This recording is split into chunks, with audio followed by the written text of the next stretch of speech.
आमीन, praise the Lord. Good morning. I hope आप सब लोग बहुत खुश हैं, बहुत आनंदित हैं। परमेश्वर का मैं बहुत-बहुत धन्यवाद करती हूँ सुबह के समय कि उसने मुझे अपॉर्च्युनिटी दिया कि मैं आप लोगों के बीच में आकर परमेश्वर के वचन को बाँट सकूँ। जैसे कि अंकल ने कहा ये परमेश्वर का अनुग्रह है, परमेश्वर की दया है कि आज परमेश्वर के जीवित वचन को लेकर परमेश्वर के नाम की महिमा के लिए मैं इस्तेमाल हो रही हूँ। क्योंकि कई बार हम सोचते हैं लेकिन हमारे सोचने से बढ़कर हमारे समझ से बाहर परमेश्वर आपके लिए और मेरे लिए काम करता है। पर मैं अंकल ने मुझे फ़ोन किया, अंकल ने मुझे बोला अपना टेस्टिमनी को शेयर करना है। इस समय मैं बहुत खुश हुई क्योंकि मैं विश्वास करती हूँ कि एक टेस्टिमनी के द्वारा परमेश्वर अपने चंगाई भरे हाथ को बढ़ाएगा क्योंकि वहीं से ऐसी नॉर्मल एक टेस्टिमनी नहीं लेकिन उससे परमेश्वर के एक सामर्थ को बहने के लिए मैं निरंतर प्रार्थना करती हूँ। मैं अपने टेस्टिमनी में जाने से पहले एक वचन को जो हमारे लिए सुपरिचित है, उस वचन को मैं पढ़कर अपने टेस्टिमनी में जाना चाहती हूँ, जो वचन परमेश्वर ने मुझे दिया, उसमें मैं बात करना चाहती हूँ। यूहन्ना की किताब उसकी 11वीं अध्याय, उसकी 1 से लेकर 4 तक। यूहन्ना की किताब 11वीं अध्याय, उसकी 1 से लेकर 4 तक। मैं आप लोग के लिए पढ़ लूँगी। मरियम और उसकी बहन मार्था के गाँव बेतनिया का लाज़र नाम एक मनुष्य बीमार था। यह वही मरियम थी जिसने प्रभु पर इत्र डालकर उसके पांवों को अपने बालों से पोंछा था। इसी का भाई लाजर बीमार था। सो उसकी बहनों ने उसे कहला भेजा कि हे प्रभु, देख, जिससे तू प्रीति रखता है वह बीमार है। यह सुनकर यीशु ने कहा, यह बीमारी मृत्यु की नहीं परंतु परमेश्वर की महिमा के लिए, कि उसके द्वारा परमेश्वर के पुत्र की महिमा हो। आइए अपने सिरों को झुकाया के बंद करें, हम प्रार्थना करें। स्वर्गीय पिता, एक बार फिर से हम आपके चरणों पर आते हैं खुदावंद। हालेलुया। इस सुंदर उपस्थिति के लिए हम आपको धन्यवाद करते हैं, सुंदर समय के लिए हम आपको धन्यवाद करते हैं। आज ये सुंदर सुबह कितने लोग नहीं देख पाए प्रभु, लेकिन हम विश्वास करते हैं आज हम एक नए दिन में प्रवेश करते हैं। ये आपका अनुग्रह है और आपका कुछ उद्देश्य आज के दिन हमारे जीवन से है प्रभु जी। हम सबको, जितने लोग हम ज्वाइन हुए, हम सबको प्रभु जी आपके हाथों में देकर पिता आपके नाम से हम अनुग्रहित कर आपके लहू में बाड़ा बांधने के लिए हम प्रार्थना करते हैं। वचनों के द्वारा आप हमसे बोले और बातचीत करें। सारी बातों को आपके हाथ में सौंपते हैं, यीशु के नाम से हम मांग लेते हैं, आमीन। इस घटना को हम सब बहुत अच्छी तरह से जानते हैं क्योंकि मैं कल ऐसे सोच रही थी कि मैं किस वचन से मैं शेयर करूं, तो परमेश्वर मेरे मन के अंदर डाला हुआ एक वचन था। यहाँ पर हम उसकी पहली आयत में देखते हैं, एक बेतन्या नाम एक गांव में लाजर नाम का एक मनुष्य है जो बीमार है। मरियम वो ये बात कह भेजती है कि देखिए लाजर बीमार है। उसकी दूसरी आयत में हम देखते हैं, यह मरियम वही है जिसने प्रभु पे इत्र डालकर प्रभु यीशु मसीह को अंगीकार किया। हम जब मरियम और मार्था के बारे में हम देखते हैं, लूका की किताब उसकी 10वीं अध्याय 38 से लेकर 42 तक हम उस अध्याय को हम पढ़ते हैं। यीशु मसीह उन लोग के घर में जाता है, उनका इत्र से वो मरियम उसके यीशु मसीह की संगति में बैठती है। मार्था कई चीज़ों को लेकर चिंतित होती है क्योंकि मार्था अकेले शायद खाना बना रही है। मार्था शायद अकेले कई कामों को वो कर रही है। वो सोच रही है मैं ये कैसे अकेले कर रही हूँ। विचलित होने के समय में वो यीशु मसीह के पास जाकर बोलती है, मरियम, तू मेरे पास आकर कुछ काम को कर करके। फिर यीशु मसीह बोलता है, मरियम ने मेरे लिए एक उत्तम भाग को चुन लिया है, कर कर वहाँ पर यीशु मसीह बोलता है। हम उस घटना को अच्छी तरह जानते हैं। ये मरियम यीशु मसीह को जानती है। ये मरियम, मेरा ये कहने का तात्पर्य, ये मरियम यीशु मसीह की संगति में बैठी है। ये मरियम यीशु मसीह से प्रार्थना करती है। ये मरियम ने सबसे उत्तम भाग चुना है। उत्तम भाग मतलब यीशु मसीह के चरणों पर बैठकर यीशु मसीह की सेवकाई करने का एक उत्तम भाग को ये मरियम ने चुन लिया है। लेकिन अब हम यहाँ पर देखते हैं, उनके परिवार के अंदर एक बहुत बड़ी समस्या है। लाजर नाम एक व्यक्ति जो बहुत ज्यादा बीमार है। हम यहाँ पर उसकी 5वीं आयत में हम देख सकते हैं, मार्था और उसकी बहन और लाजर प्रेम रखते, मतलब यीशु मार्था और उसकी बहन और लाजर से प्रेम रखता था। हम यहाँ पे 3 व्यक्तियों जीवनों को हम पूरे बाइबल के अंदर हम देखते हैं। 3 व्यक्ति, मार्था, मरियम, लाजर, ये तीनों यीशु मसीह इनसे बहुत प्रेम करता था कर हम देखते हैं। एक ऐसा परिवार जिसे यीशु मसीह प्रेम करता था। एक ऐसा परिवार जिसके साथ यीशु मसीह उठता बैठता था, यीशु मसीह खाना खाता था, यीशु मसीह अपने समय को व्यतीत करता था। लेकिन ऐसे एक परिवार के अंदर भी एक एक बीमारी की अवस्था आ गई, एक महिमा रहित एक अवस्था आ गई कर हम यहाँ पर हम बोल सकते हैं। वो बीमार हो गया, लाजर वहाँ पे बीमार हो गया कर हम देखते हैं। उसके तीसरी आयत में हम देखते हैं, उसकी बहनों ने कहला भेजा, हे प्रभु, देख, जिससे तू प्रीति रखता है वह बीमार है। जैसे यीशु मसीह प्रेम रखता है, बीमार है। कई बार हम सोचते हैं, यीशु मसीह अब हमसे प्रेम नहीं रखते हैं क्या? कई बार कई प्रकार की मुसीबतें, दुःखें, तकलीफें, मुसीबतें हमारे जीवन में जब आती है, हम सोचते हैं यीशु मसीह अब हमसे प्रेम नहीं करते हैं क्या? यीशु मसीह हमारी प्रार्थनाओं को नहीं सुनते हैं क्या? कहीं न कहीं शायद मरियम और मार्था के जीवन में, एक मनुष्य हृदय में हम सोचे, तो ये बात उनके जीवन में आई होगी। यीशु मसीह, क्या आप उनसे प्रेम नहीं रखते हैं क्या? यीशु मसीह, क्या आप उन्हें समझते नहीं है क्या? यीशु मसीह की बीमारी हमारे जीवन में क्यों है? इतना अधिक प्रेम रखने के बाद भी एक परिवार के अंदर आप देखना, एक घनिष्ठ एक बीमारी की एक अवस्था आ गई। पतरस यीशु मसीह को बोलता है कि मैं आपको छोड़कर कहाँ जाऊं, क्योंकि अनंत जीवन की बातें तो सिर्फ आपके पास ही है। कहीं न कहीं वो एक डिक्लेरेशन करने के लिए ऐसी पेन से, सफरिंग से वो गया, इसलिए वो एक स्ट्रॉन्ग डिक्लेरेशन करता है कि यीशु मसीह, मैं आपको छोड़कर कहीं नहीं जा सकता, क्योंकि अनंत जीवन बात, महिमा की बात है तो सिर्फ आपके पास ही है, कर पत्र डिक्लेयर करता है। तो यहाँ पर हम देखते हैं ऐसी एक परेशानी वाली अवस्था में मार्था और मरियम जा रहे हैं। लेकिन जब यीशु मसीह ये बात सुन लिया, यीशु मसीह उसकी 4 आयत में बोलता है, यह बीमारी मृत्यु की नहीं, परंतु परमेश्वर की महिमा के लिए है, कि उसके द्वारा परमेश्वर की पुत्र की महिमा हो। आमीन, हालेलुया। ये बीमारी मृत्यु की नहीं है, ये परेशानी मृत्यु के लिए नहीं है। यीशु मसीह एक अनंत मृत्यु की या फिर हमेशा की मृत्यु की बात तो नहीं कर रहा है, लेकिन वो एक समय की मृत्यु की बात कर रहा है, जो जो बीमारी उसके जीवन में ला सकती है। यीशु मसीह बोल रहा है ये बीमारी उसकी मृत्यु के लिए नहीं है, ये एक महिमा के लिए है, जो परमेश्वर की महिमा को प्रकट करना है। यहाँ पे मेरे को याद आता है, जो मूसा परमेश्वर को बोलता है, यहोवा मुझे अपना तेज दिखा। हम मूसा के बारे में हम जानते हैं, परमेश्वर की उपस्थिति में निरंतर चलने वाला एक व्यक्ति है मूसा। लेकिन फिर भी वो मूसा वहां पर प्रार्थना करता है। जब हम एक्सोडस निर्गमन उसके 33वें अध्याय में हम देखते हैं, वो प्रार्थना करता है, परमेश्वर मुझे तो अपना तेज दिखा कर वहां पर प्रार्थना करता है। जब हम उसके आगे वाले आयतों में देखते हैं, वहां पर लिखा है परमेश्वर उसको एक प्रगटीकरण करता है कि मैं करुणा करने वाला परमेश्वर, मैं दयालु वाला परमेश्वर, मैं अनंत क्या बोलना चाहिए, वो अधिक कोप करने वाला परमेश्वर। ऐसे अपने कई पर्सनालिटीज को परमेश्वर दिखा के परमेश्वर अपने तेज को मूसा के ऊपर प्रकट करता है। मैं कहीं ना कहीं विश्वास करती हूँ, परमेश्वर का महिमा का प्रगटीकरण मतलब परमेश्वर क्या है। जैसे परमेश्वर बोलता है, मैं जो हूँ सो हूँ, मैं अपनी महिमा किसी और को नहीं दूंगा। तो वो एक प्रगटीकरण है परमेश्वर का महिमा, कि मैं जो हूँ सो हूँ। यहाँ पर एक परमेश्वर की महिमा को, एक प्रगटीकरण को हम देखते हैं। ये कहीं ना कहीं ये एक अंतिम आश्चर्यक्रम है परमेश्वर का, हम देख सकते हैं। ये एक अद्भुत आश्चर्यक्रम है, सबसे बड़ा आश्चर्यक्रम है। क्यों? क्योंकि एक मृत्यु को, एक मृत इंसान को जीवित करने वाला एक बात यहाँ पर है, कर हम देखते हैं। एक पुनरुत्थान का सामर्थ को हम यहाँ पर देखते हैं। परमेश्वर अपनी महिमा को प्रकट करना चाहता है। कई बार हम यहाँ पर हम देखते हैं कि परमेश्वर कहता है, ये बीमारी मृत्यु की नहीं, परंतु परमेश्वर की महिमा के लिए है, कि उसके द्वारा प्रभु के पुत्र की महिमा हो। जब मेरे जीवन में अगर मैं देखूं, ये फैमिली को अगर मैं कनेक्ट करूं, मैं इसलिए कनेक्ट कर मैं ये बोलना चाहती हूँ कि हम लोग भी परमेश्वर के साथ चलने वाले व्यक्ति थे। मेरी मम्मी एक ऑर्थोडॉक्स फैमिली से बिलोंग करती है, लेकिन वो यहाँ आकर विश्वास में आ गई। हम लोग निरंतर परमेश्वर से प्रार्थना करने वाले, परमेश्वर की बातों को मानने वाले। ये सारी बातें जब हमारे जीवन में हो गई, तो मम्मी का भी एक क्वेश्चन था, परमेश्वर किसने पाप किया, मैंने या मेरे परिवार ने? तब परमेश्वर ने बोला, ये बच्ची का ये बीमारी परमेश्वर के नाम की महिमा के लिए, कोई मृत्यु के लिए नहीं है, ये कोई पाप की वजह से नहीं है, ये परमेश्वर के नाम की महिमा को प्रकट करने के लिए। हम यहाँ पर देखते हैं यूहन्ना की किताब उसकी 9वीं अध्याय में जब हम आते हैं, वहां पर देखते हैं जन्म से एक अंधा व्यक्ति है।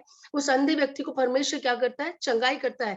रबी से वो चेले लोग उसको पूछते, जब चेले और रबी के साथ चल रहे हैं, वो लोग रबी को पूछते हैं, रबी ऐसा क्या पाप है कि ये व्यक्ति देखता नहीं है, ये जन्म से अंधा है? तब परमेश्वर उसको बोलता है कि परमेश्वर की महिमा के लिए, किसी ने पाप नहीं किया है, किसी के परिवार का पाप नहीं है, लेकिन ये सिर्फ कुछ परमेश्वर की महिमा को प्रकट करने के लिए परमेश्वर ने ये बातों को किया कर हम देखते हैं। वही वचन हम यहाँ पर देखते हैं। ये घटना को करने के बाद यहूदी लोग यीशु मसीह की ताक में यीशु मसीह को पत्थरवाह करने के लगे हैं। ये बैकग्राउंड ये बताता है कि इसी वजह से परमेश्वर यहाँ से, इस जगह से, या फिर यहूदिया की जगह से कुछ समय के लिए, कुछ किलोमीटर दूर में जाकर वहां पर रह रहा था।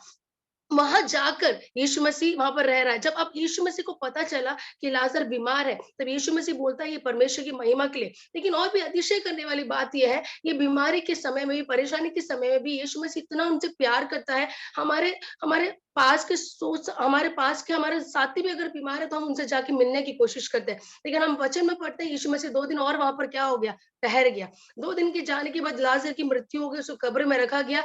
मार्था मरियम सब लोग रो रहे हैं, वहां पर लोग परेशानी कर हम देखते हैं। तब यीशु मसीह वहां पर जाने का एक विचार को करता है। मार्था उसके पास, मैं कहानी को कट शॉर्ट करती हूँ, हमारे पास टाइम नहीं है। मरियम, मार्था उसके पास दौड़ कर आती है। कहीं ना कहीं मरियम को पता नहीं है कि यीशु मसीह आया है। तो वो बोलता है, तू इतना लेट क्यों हो गया? अगर तू यहाँ होता तो ये बातें नहीं होती। लेकिन परमेश्वर बोलता है, यदि तू विश्वास करेगी तो परमेश्वर जीवन को देने वाला परमेश्वर है। हालेलुया। जब मरियम को ये बात पता चलती, मरियम भी परमेश्वर के पास, यीशु मसीह के पास दौड़े चले आती है। हम वहां पर वचन में देखते हैं, उनके दुख को देखकर, उनके दर्द को देखकर, उनकी वेदनाओं को देखकर यीशु मसीह भी रोया कर हम देखते हैं। वहां के लोगों की बातों को सुनकर, यीशु मसीह उनकी कष्ट को देखकर, उनकी परेशानी परेशानी को देखकर रोया है कर हम जानते हैं। मनुष्य के नाते हम भी, ये एक एक छोटे सी कहानी में लिखा गया है, लेकिन फिर भी एक एक लॉन्ग डिफरेंस है, लाइक 3-4 दिन का एक बात है, यहाँ पर हम देख सकते हैं। ये 3-4 दिन में उनके जीवन में क्या बीता है, हम सोच सकते हैं, हम समझ सकते हैं। हमारे समझ से परे वो एक इमोशनल ब्रेक थ्रू से वो जा एक इमोशनल प्रॉब्लम से वो जा रहे हैं। उनका मन, उनका उनका सब कुछ व्याकुल होकर एक अवस्था में वो लोग जा रहे हैं। लेकिन यीशु मसीह बोलता है, यदि तू विश्वास करेगी तो परमेश्वर की महिमा को देखेगी। यीशु मसीह वहां पर कहता है, पुनरुत्थान और जीवन मैं ही हूँ। हालेलुया। ये सुबह के समय मेरा ये प्रार्थना है, हम सुनने वाला हर एक के जीवन में परमेश्वर पुनरुत्थान की सामर्थ को, हालेलुया, भेजकर परमेश्वर हमारे जीवनों को छूने के लिए, हमारी व्यवहारिक अवस्था को छूने के लिए, कोई भी महिमा रहित बातों को छूने के लिए परमेश्वर हमारे जीवन में कार्य करने के लिए हम प्रार्थना करेंगे। हालेलुया।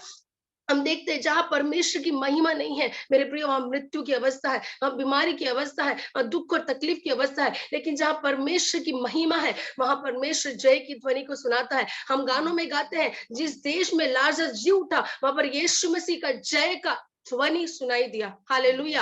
हमारे घर के अंदर हम जब यहाँ बैठते हैं, हम ये प्रार्थना के साथ बैठते हैं, प्रभु यीशु मसीह, जब मैं वचन को सुनती हूँ, आज मेरे घर के अंदर भी परमेश्वर का महिमा का प्रकटीकरण होना है।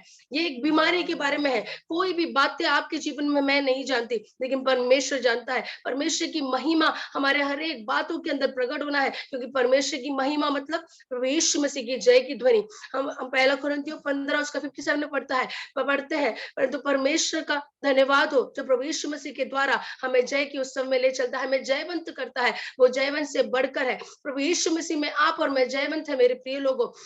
इसलिए हमें किसी भी बात की, किसी भी चीजों की, कष्ट की कोई जरूरत नहीं है। हमारी हर एक परेशानी के मध्य में भी परमेश्वर अपनी महिमा को प्रकट करने वाला परमेश्वर है। हालेलुया। लाजर के जीवन में परमेश्वर ने अपनी महिमा को प्रकट किया। मैं आज भी यही सच में प्रार्थना करती हूँ, परमेश्वर हर दिन आपकी महिमा प्रकट होना है, क्योंकि आज लाजर के घर में एक महिमा प्रकट हुआ है। वो महिमा है कि परमेश्वर पुनरुत्थान और जीवन है। हालेलुया।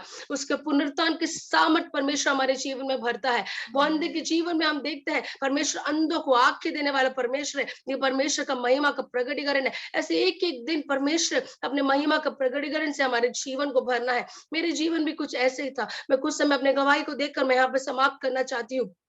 मैं बचपन से यिर्मयाह 1 का हमेशा मैं बोलती हूँ, जब मैं माता के गर्भ में रचे जाने से पहले परमेश्वर ने हमारे ऊपर चित्त लगाया है।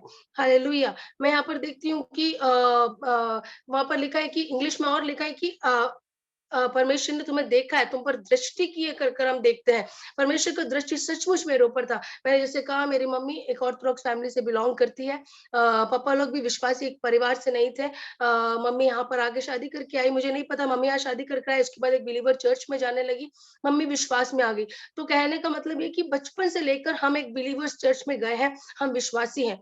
वो भी परमेश्वर की एक बड़ा कृपा है, क्योंकि मैं विश्वास करती हूँ कि ये परमेश्वर का अनुग्रह नहीं है तो हम उस विश्वास में भी नहीं आ सकते। परमेश्वर का अनुग्रह है, सिर्फ और सिर्फ परमेश्वर का अनुग्रह है।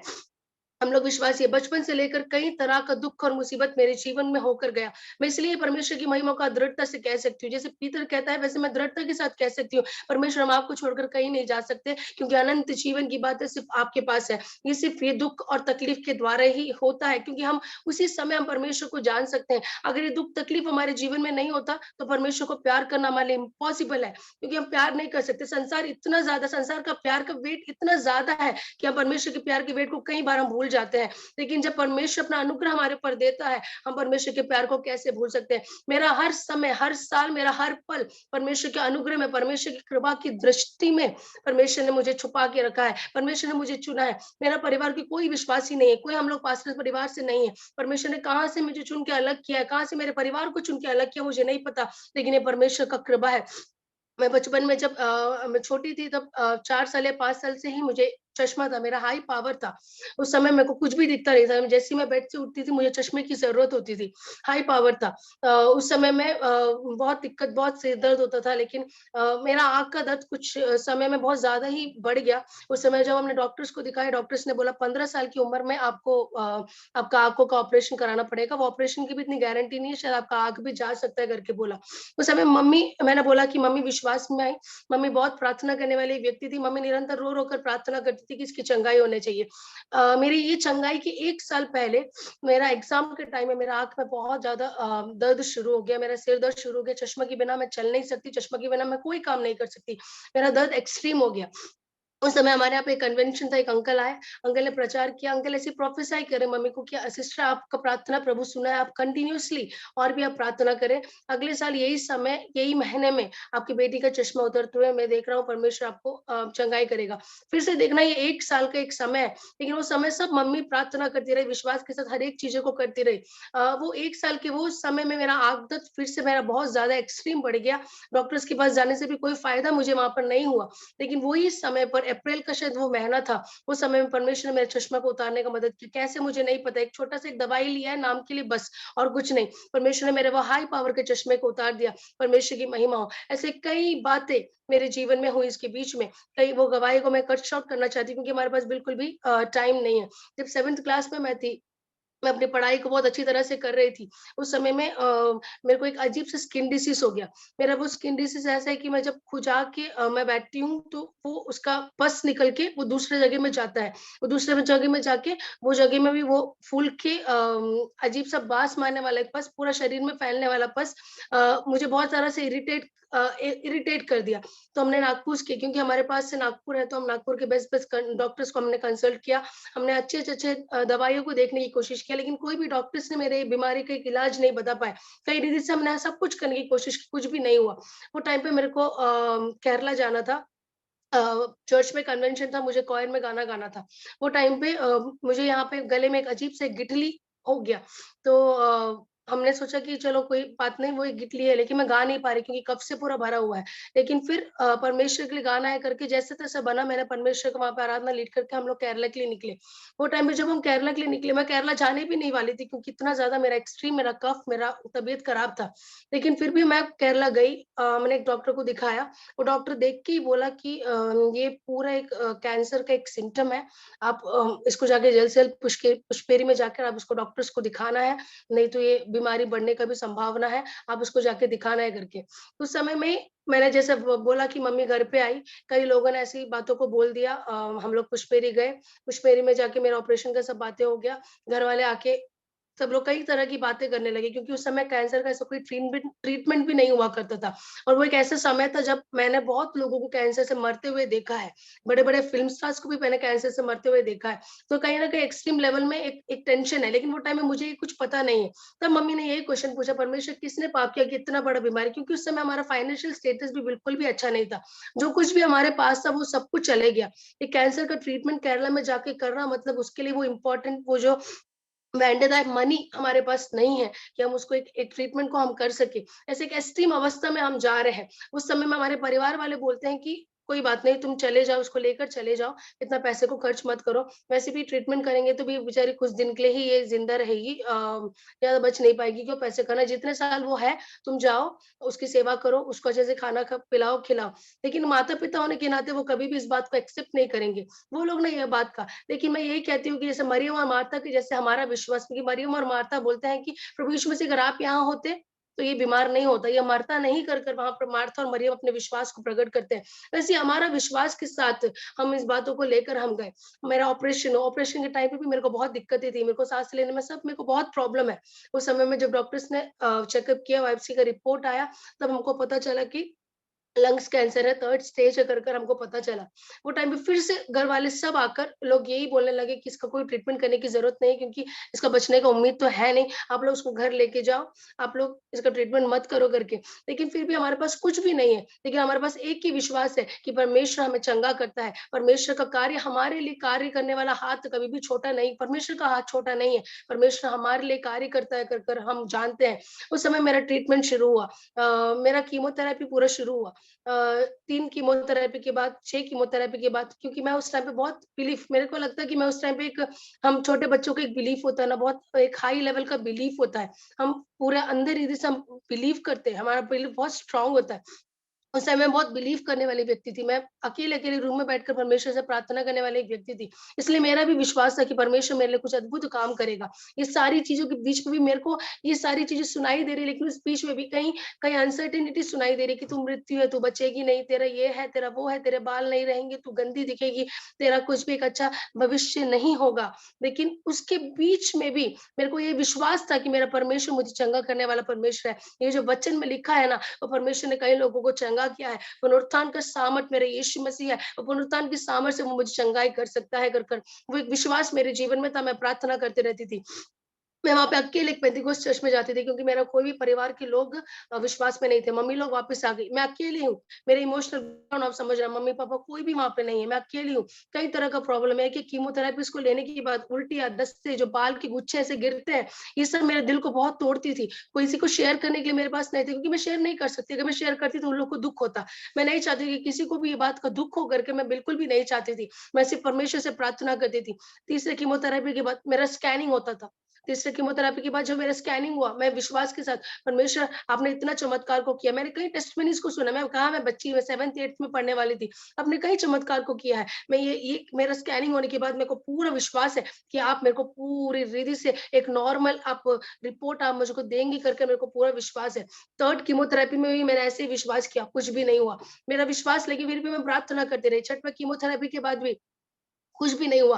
8th कीमोथेरेपी के बाद मैंने सोचा कि परमेश्वर चलो 6 कीमोथेरेपी हो गया। 8th कीमोथेरेपी के बाद मेरे को पूरा विश्वास है कि आप मेरे रिपोर्ट को बिल्कुल आप नॉर्मल करेंगे। मैं विश्वास के साथ में प्रार्थना करके मैं संडे को जाती थी, लेकिन वो 8th कीमोथेरेपी के बाद भी मेरा कोई भी रिपोर्ट नॉर्मल नहीं आया। दिल मेरा बहुत टूटा, कहीं न कहीं एक बोल सकते हैं कि विश्वास का एक कमी भी मेरे जीवन में हो गया, लेकिन फिर भी मैं प्रार्थना करती थी। लेकिन उस समय में इतना हाई कीमोथेरेपी होने के बाद, इतना सब कुछ होने के बाद भी आप लोगों को मैं सच्ची बता रही हूँ, मेरा हीमोग्लोबिन कभी भी कम नहीं हुआ। मुझे शारीरिक से कोई भी एक अस्वस्थता महसूस नहीं हुई। मैं हमेशा स्वस्थ रहकर जाके कीमोथेरेपी लिया है। हाँ, उसका उल्टियाँ था, उसका साइड इफेक्ट्स था, लेकिन कभी भी मेरे हीमोग्लोबिन में भी तक एक बार भी कमी होने के लिए परमेश्वर ने मौका नहीं दिया। उस समय में जब मैं हॉस्पिटल जाती थी, मेरे विश्वास का कमी का कारण कई लोग वापस आते थे। कई छोटे-छोटे बच्चों को मैंने कैंसर की कीमोथेरेपी लेते हुए देखा, कुछ न्यूबॉर्न बेबीज़ को मैंने देखा। एक आंटी मेरे पास आके बैठी, मैं उनसे पूछा ऐसी चीज़ों को डिस्कस किया, तो वो आंटी बोल रही है कि मेरा पिछले साल ये सब कुछ हुआ है, कैंसर हुआ था, मैं 6 कीमोथेरेपी लेके गई थी। अभी देखिए मेरा 6 महीने बाद फिर से मेरे को मेरा मेरा वो कैंसर का सेल्स फिर से आ गया है, मेरे को फिर से वो कैंसर का प्रॉब्लम है करके वो आंटी बोली। तो ये सब मेरे दिल को कहीं न कहीं भय देने वाली बातें थी, क्योंकि ये लोग कीमोथेरेपी ले रहे, फिर भी कोई श्योरिटी नहीं है कि वो लोग जिएँगे या नहीं जिएँगे। तो ये कहीं न कहीं मेरे विश्वास के लेवल को थोड़ा-सा एक क्या बोलना चाहिए, हिलाने वाला एक अवस्था था। लेकिन उस समय में मैंने प्रार्थना किया। मेरे 12th कीमोथेरेपी के बाद डॉक्टर बोला कि आप घर जा सकते हैं। लेकिन देखना कोई चंगाई नहीं है, आप घर जा सकते हैं, ठीक है। मैंने भी विश्वास किया कि परमेश्वर 12th कीमोथेरेपी के बाद आप मुझे चंगाई देंगे, आप घर जा सकते हैं। ये 12th कीमोथेरेपी के बाद मेरे को घर से यहाँ से लेने आए, मेरा स्कूल वहाँ पे चल रहा है, मेरा 8th स्टैंडर्ड है, आप लोग ध्यान रखना मेरा स्कूल नहीं चल रहा है। कई बात के दुःख, कई तरह की परेशानी है, मेरे साथ वाले सब स्कूल में पढ़ रहे हैं, वो टाइम पे मैं यहाँ पे कीमोथेरेपी की मेडिसिन्स लेके बैठी हूँ, मेरे पास बाल नहीं है, कई तरह के साइड इफेक्ट्स हैं, कई तरह के पाड़ या फिर कई तरह के स्कार्स मेरे शरीर में हैं। ये सारी चीज़ों को लेकर एक इमोशनल ब्रेकडाउन से मैं होते हुए जा रही हूँ। देखिए मैंने सोचा कि कुछ भी हो, 12th कीमोथेरेपी के बाद मैं अपने घर वापस आ सकती हूँ करके मैंने सोचा। जैसे मैं डॉक्टर के रूम से बाहर निकली, मुझे आज भी वो याद है, एक एक स्टेप में जस्ट पैर बाहर रखी, उन्होंने बोला, "अनु कम बैक।" डॉक्टर गंगाधरन थे जब मेरा ट्रीटमेंट कर रहे थे। तो मैंने बोला यस डॉक्टर। तो मुझे बोलते हैं कि अनु आप वापस नहीं जा सकते, आपके लंग्स में एक सिस्ट है करके दिखाई दे रहा है, आपको रेडिएशन लेना पड़ेगा। वो टाइम पे जब मैं कीमोथेरेपी के लिए बैठती हूँ, मुझे पता है रेडिएशन लेने वाले लोग कितना ज़ोर-ज़ोर के चिल्ला के अइयो, मम्मी सबको बुला-बुला कर वो लोग रेडिएशन लेते हैं। वो मैं एक छोटी बच्ची हूँ, मेरे को ये बहुत बहुत ज़्यादा मुझे ट्रबल कर रहा है कि मैं कैसे लूँगी। मैंने फिर भी मेरा विश्वास तो परमेश्वर पे, मैंने बोला घर पे आके कि मैं ये चीज़ नहीं करने वाली, परमेश्वर चंगाई देगा तो देगा, मैं ये रेडिएशन नहीं लेने वाली, मुझे ये दर्द सहने का हिम्मत नहीं है, क्योंकि आपका पूरा शरीर काला हो जाता है, आप पूरी रीढ़ से काले हो जाते हैं, मैं ये रेडिएशन नहीं ले सकती करके मैंने कंटिन्यूअसली बोला। लेकिन घर में कोई भी मानने के लिए तैयार नहीं। मैंने हर एक हेल्प को मैंने घर पे फ़ोन किया, पास्टर्स को फ़ोन किया जो मेरे को जानते हैं। मैंने अपने घर के सभी लोगों को फ़ोन किया जो मुझे समझते हैं, मैंने उनको बोला कि मुझे नहीं लेना, पापा-मम्मी को समझाओ करके। लेकिन कोई भी मानने के लिए तैयार नहीं है, क्योंकि इतना ट्रीटमेंट कर लिया, तुम थोड़ा-सा और ट्रीटमेंट करके जाओ। तो मैं ऐसी प्रार्थना करी, मैं सुन रही हूँ, मैं पूछ रही, परमेश्वर आप सुनते नहीं हैं क्या? आप मेरे आँसू को देख नहीं रहे क्या? आप मेरे प्रार्थना को सुन नहीं रहे क्या? आप मुझे चंगाई नहीं दे सकते हैं क्या? ऐसे कष्ट में आप मुझे क्यों लेके जा रहे हैं? मैं तो सिर्फ़ विश्वास करी, मुझे रेडिएशन नहीं लेना है, आप मेरी मदद करें करके मैं ऐसे प्रार्थना करके बैठी हूँ, लेकिन मुझे पता है कि मुझे कल रेडिएशन लेने जाना है। वो समय में जो चर्च में मैं जाती थी वो पास्टर वहाँ पर आए। कट शॉर्ट करके बोलूँ तो वो अंकल पूछा, "अनु क्या हुआ?" तो मैंने ऐसे सब स्थितियाँ बताई। तो वो अंकल बोलते हैं, "एक शैरोन सिस्टर करके एक सिस्टर है, आप उनको प्रार्थना करना।" वो ऐसे लोगों के लिए प्रार्थना करती है। चंगाई की एक शुश्रूषा है, संस्था चंगाई की एक मिनिस्ट्री है, आप उनको बुलाना है, आप उन प्रार्थना करना है, प्रार्थना करना है करके। तो मेरे अंदर एक उम्मीद की किरण जागी, मैंने उनको तुरंत फ़ोन लगाया, मैंने उनको ऐसा-ऐसा बताया। तो उन्होंने बोला, "अनु हमने सब कुछ आपका सुन लिया है, लेकिन प्रॉब्लम ये है कि हम प्रार्थना करेंगे, अगर परमेश्वर हमको भेजता है तो ही हम जाते, नहीं तो हम नहीं जाते। मैं आपको कॉल करके बताऊँगा। 1 दिन हो गया, 2 दिन हो गया, वो अंकल का कोई कॉल नहीं है। तो मैंने सोचा कि चलो कोई बात नहीं, परमेश्वर ने मेरी प्रार्थनाओं को नहीं सुना। परमेश्वर से एक एक छोटी रिधि में एक नाराज़गी भी है, क्योंकि आप जानते हैं वो एक उम्र का एक बात है, लेकिन एक विश्वास भी कि ठीक है परमेश्वर आप हमारे साथ हैं, आप हर एक बातों को आप वो पूरा रिध से करेंगे करके। जैसे मैं रेडिएशन के लिए तैयार हो रही हूँ, कल मुझे रेडिएशन लेने जाना है, एकदम से एक फ़ोन कॉल घर पे आ रहा है कि अनु हम लोग ये हैं, हम आपके घर के रास्ते पे हम आना चाहते हैं, हम आपके लिए प्रार्थना करना चाहते हैं। मेरा दिल खुशी से भर गया कि वो टाइम पे मैंने बोला हाँ, परमेश्वर आप प्रार्थना सुनते हैं, आप हमारी प्रार्थना को उत्तरों को देते हैं। वो आंटी आई, मेरे लिए प्रार्थना करी, स्वर्ग को खुलते हुए मैंने देखा, परमेश्वर के हाथ को बढ़ते हुए मैंने देखा, परमेश्वर को मुझे चंगाई देते हुए मैंने देखा। आज 17 से 18 साल हो गया है, कोई भी प्रॉब्लम के बिना परमेश्वर मुझे चला रहा है। कितने लोग दवाई लेने के बाद भी परमेश्वर के इस चंगाई को अनुभव नहीं कर पाते। कई लोग ऐसे ही मर जा रहे हैं, लेकिन ये परमेश्वर का अनुग्रह है, ये परमेश्वर की बड़ी दया है कि परमेश्वर चंगाई के साथ मुझे लेकर जा रहा है। कई रिधि के साइड इफेक्ट्स थे, कई रिधि की बातें थी, लेकिन हर एक बातों से परमेश्वर ने मुझे छुड़ाया, क्योंकि तू विश्वास करेगी तो परमेश्वर की महिमा को देखेगी। यही बात परमेश्वर वहाँ पर कहता है, जब हम उसके 11 की 40वीं आयत में पढ़ते हैं, यदि तू विश्वास करेगी तो परमेश्वर के महिमा को देखेगी। आज आपकी और मेरी कोई भी अवस्था क्यों ना हो, परमेश्वर पर अगर आपका अटूट विश्वास है, परमेश्वर अपनी महिमा को प्रकट करने वाला परमेश्वर है। मेरे जीवन में परमेश्वर अपनी महिमा को प्रकट किया। वो एक अकेली बातें नहीं है, ऐसी कई बातें हैं। हर दिन परमेश्वर अपनी महिमा को मेरे जीवन में देता है। एक अटूट फैमिली जिसके अंदर परमेश्वर वास जिसके साथ परमेश्वर वास करता है, जिससे परमेश्वर प्रेम करता है, जिसके साथ परमेश्वर खाता-पीता, उठता-बैठता है, उनकी परेशानी में परमेश्वर उनके पास गया भी नहीं है। उसके बाद वो जब दुर्गंध आ रही है, उस अवस्था में परमेश्वर गया, लेकिन उस दुर्गंध अवस्था को भी परमेश्वर ने सुगंध में बदल दिया। जय की ध्वनि उस जगह में सुनने के लिए परमेश्वर ने मौका दिया। वो परिवार वही चीज़ मेरे परिवार में परमेश्वर ने किया है। परमेश्वर अपनी महिमा को प्रकट करने वाला परमेश्वर है। कई जंग बीमारी के लिए हम लोग प्रार्थना कर रहे थे। पास्टर अंकल जो प्रेयर लीड कर रहे थे उन्होंने भी बोला परमेश्वर चंगा करने वाला परमेश्वर है। यीशु मसीह के कोड़े खाने से आप और मैं चंगे हुए। यीशु मसीह के कोड़े खाने से आपने और मैंने चंगाई को प्राप्त किया है, शांति को प्राप्त किया है। यीशु मसीह अगर आपके और मेरे साथ है तो परमेश्वर अपने काम को हमारे जीवन में करता है। हालेलुया! परमेश्वर का असीम कृपा के लिए हम परमेश्वर को धन्यवाद करते हैं। इसलिए आज आप कैसी भी अवस्था में क्यों ना हो, आज की सुबह हमें एक प्रार्थना के साथ बैठना है, एक डिक्लेरेशन करना है, परमेश्वर आपकी महिमा मेरी उस अवस्था के अंदर प्रकट होना है। हालेलुया! हमारे डिक्लेरेशन में भी परमेश्वर काम करता है। हमारे मुख को खोलकर हम लोग कुछ समय बोले, परमेश्वर अपनी महिमा को मेरे जीवन में प्रकट करे। अगर आप बीमार हैं तो आप बोले, परमेश्वर अपनी महिमा को मेरी उस बीमारी अवस्था में प्रकट करे।